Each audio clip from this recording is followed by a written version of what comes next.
welcome to the October installment of Community Focus, presented by the Friends of MCTV. I'm your host, John McPeak. Every month, the program features news about upcoming activities in the greater Mid-Michigan area. This month, our guests include folks from Shelterhouse, Adoption Option, Family and Children's Services, and the Delta Planetarium.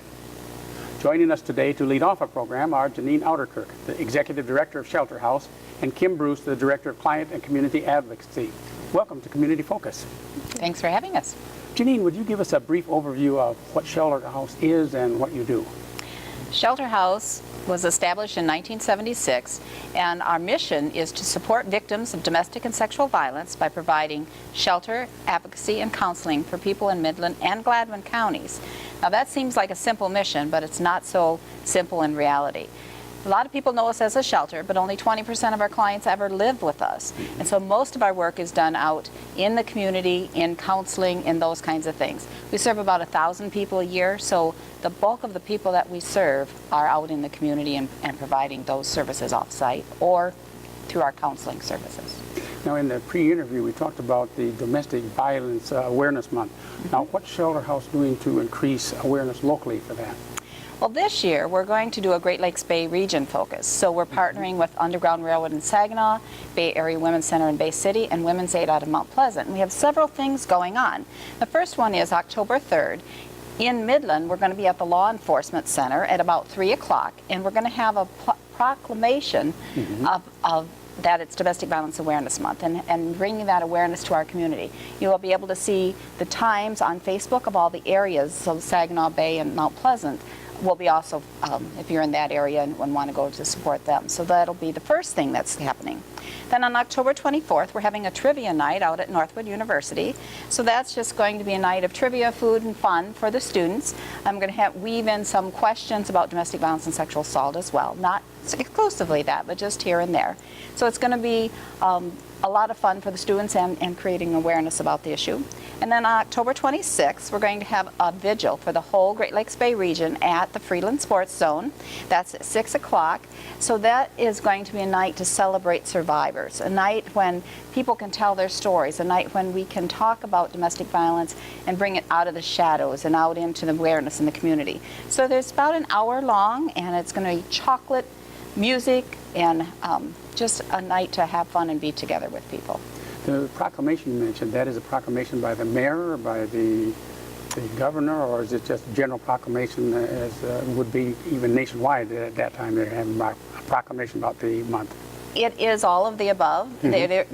October is Domestic Violence Awareness Month nationally and at the state level, and this is our local effort in order to make it aware that here in Midland County we are also going to honor domestic violence survivors. Well, Kim, what are some of the signs and symptoms of violence or potential violence in a domestic relationship? Well, by definition, domestic violence happens behind closed doors. So for somebody that isn't a victim or isn't a perpetrator, I think the things to look for would have to do with power and control. And one person trying to have control over another to the extreme. Controlling where they go, controlling all the money, watching the mileage on the car, being obsessively jealous, isolating them from friends and family. So those are the kinds of things other than physical violence. And probably one more thing I should mention would be the emotional and verbal abuse, shaming, humiliating, name-calling, very painful stuff that happens in relationships. The physical abuse happens behind closed doors usually, but sometimes those other behaviors are a little more visible for other people to see. If someone were to observe these kinds of signs and symptoms, what should one do? Is there a way to report it, and to whom would one report it? Well, with physical abuse, if you overheard something or witnessed something where you thought somebody was in danger, calling 911 is the obvious thing. But I think in other cases where it's more subtle, or maybe you wonder but you're not sure about a coworker or a relative, just really offering your unconditional support to somebody that you think might be going through this, and being a listening ear and a support person, helping them in any way that you can with resources and ideas is really a great thing to do. One of those resources being Shelterhouse would suggest that that might be an avenue that the person would want to take. Yeah, I think getting a professional helper in can be really, really important, especially when there's safety issues, children, property. These things can get really complex really fast. So all of our services are free. They're available to men and women. And we'll even go meet somebody in a safe location off-site to help them. We don't want to have any obstacles in the way for somebody to get our services.